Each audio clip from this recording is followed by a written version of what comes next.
to the Anatomy Lab. This is going to be a series of videos where we're going to look at anatomy, but instead of looking at that anatomy in the way that we normally look at it here in the lab, where we're doing dissections and we're looking at the structure of that body and how that structure is put together and how it functions that way, we're going to look at anatomy from a holistic perspective. This way, we can start to understand how that body works together and maybe how pathology can transmit from one area of the body to the other. One of the best systems for understanding holistic anatomy is the Chinese system, the traditional Chinese system of the meridians or the channels. The meridians or the channels in the Chinese system are a way to understand how that body works together.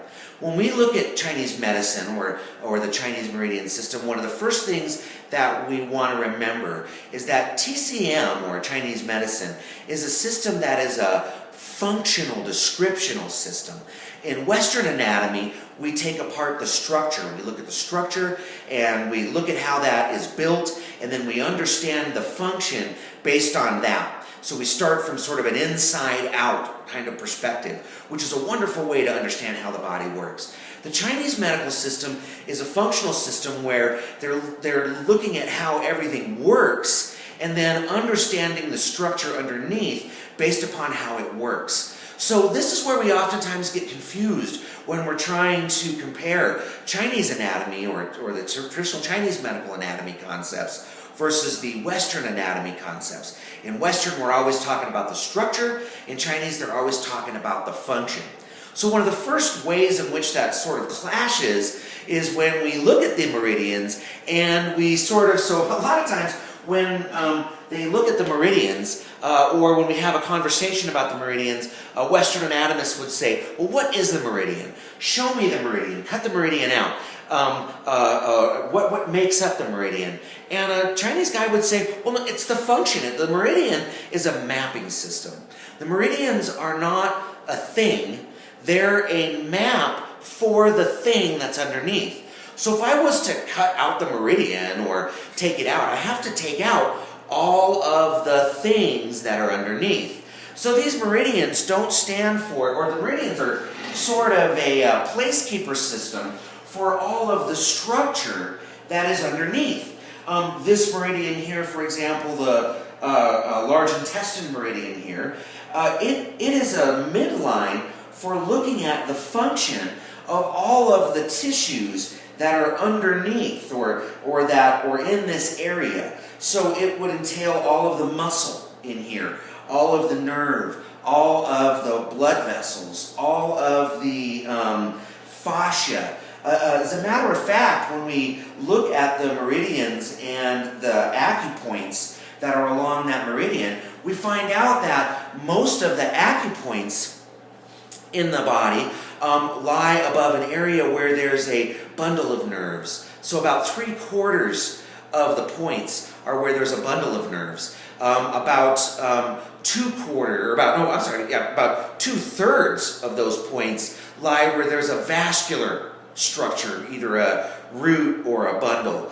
Also, about 1/3, so there's some overlap here, right? About 1/3 of those points lie where there's a fascial septum. And then a variety of points lie where there's joints that come together or other fascial structures like ligaments or tendons or those kinds of things.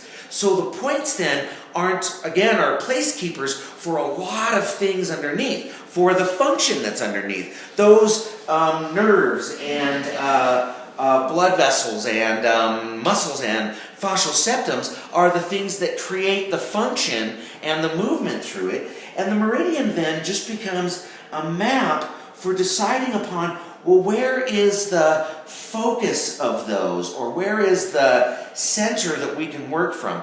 When we look at the meridian system, one of the understandings we want to get is that we see this as a line right here, and so you're like, well, what's here in the white area, or what's here on the front side in the white area?